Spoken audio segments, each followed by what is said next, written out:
Shalom kekasih Tuhan, selamat berjumpa kembali pada devotion hari ini. Saya harap semuanya dalam keadaan yang baik, sehat, diberkati oleh karena kasih karunia Tuhan.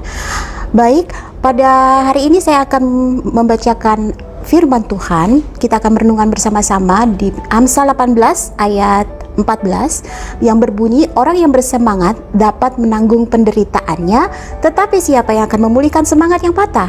Saya akan memberi tema yaitu frustasi yang elegan. Oke, sebelum saya jabarkan semuanya, kita akan mengerti dulu dua kata berikut, yaitu frustasi dan elegan. Frustasi, apa yang dimaksud dengan frustasi?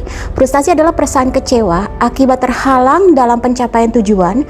Semakin pentingnya tujuan tersebut, maka akan semakin besar frustasi yang dirasakan. Lalu elegan adalah suatu perilaku elok, anggun, rapi, lemah lembut, gemulai, dan luwes. Siapa saja yang akan menghadapi situasi frustasi tersebut, walaupun kata frustasi tidak ada di dalam Alkitab, tapi ada banyak tokoh-tokoh Alkitab diperhadapkan oleh situasi putus asa, di mana situasi sudah tidak bisa berbuat apa-apa lagi selain Tuhanlah yang menjadi andalan kita. Contohnya saja Abraham. Pada Kejadian 17, kitab Kejadian 17 ayat 18, dan Abraham berkata kepada Allah, sekiranya Ismail diperkenankan hidup di hadapanmu. Kenapa ada kata-kata tersebut? Karena Abraham menunggu begitu lama janji Tuhan tersebut, hingga timbul rasa putus asa, sehingga terucaplah kata tersebut. Dari kata sekiranya Ismail diperkenankan hidup di hadapanmu itu saja sudah menggambarkan bahwa ada keputusasaan dalam hidup Abraham. Tapi apa yang dilakukan Abraham tidak sampai di situ.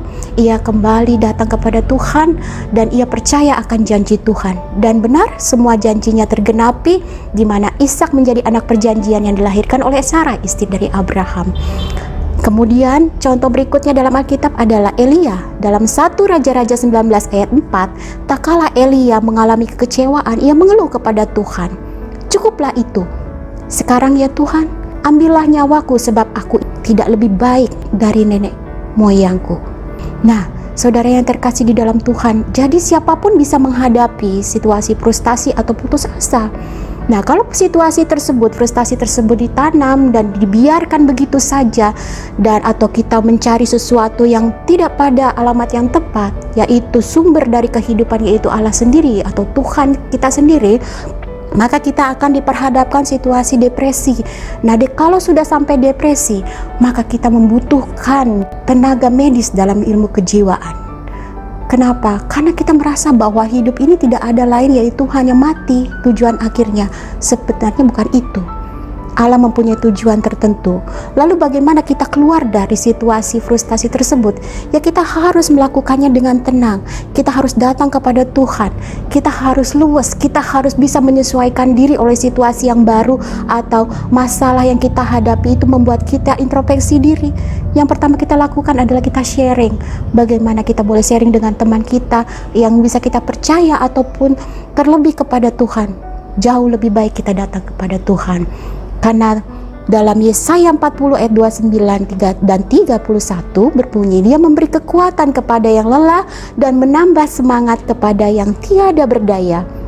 Tetapi orang-orang yang menanti-nantikan Tuhan mendapat kekuatan yang baru. Mereka seumpama Raja Wali yang naik terbang dengan kekuatan sayapnya. Mereka berlari dan tidak menjadi lesu. Mereka berjalan dan tidak menjadi lelah. Kemudian ada juga tertulis dalam kitab Filipi 4 ayat 13, segala perkara dapat kutanggung di dalam Dia yang memberi kekuatan kepadaku. Saudara, di saat kita menanti-nantikan Tuhan, harapan itu akan timbul. Masalah itu tidak akan terasa. Kenapa? Karena Tuhan adalah sumber dari jalan keluar yang kita hadapi. Apapun masalah kita hadapi, hanya Tuhan yang dapat menentukan bagaimana kehidupan kita selanjutnya. Kita tidak bisa mereka-reka masa depan kita sendiri. Kita tidak bisa mengambil keputusan akan masa depan kita sendiri. Karena Tuhan adalah sumber dari pemilik dalam hidup kita ini. Jadi, tetaplah bersemangat, lakukanlah dengan elegan, situasi sesulit apapun, lakukanlah dengan baik bersama Tuhan. Karena di dalam Tuhan ada kekuatan, ada semangat, ada harapan. Mendung akan menjadi pelangi, kesusahan akan menjadi sukacita di dalam Tuhan. Karena Tuhan adalah satu-satunya penolong dalam hidup kita, Puji Tuhan, demikianlah devotion pada hari ini. Saya akhiri dengan ucapan terima kasih dan Tuhan memberkati kita semua. Biarlah kita selalu ada dalam perlindungan Tuhan Yesus Kristus. Amin.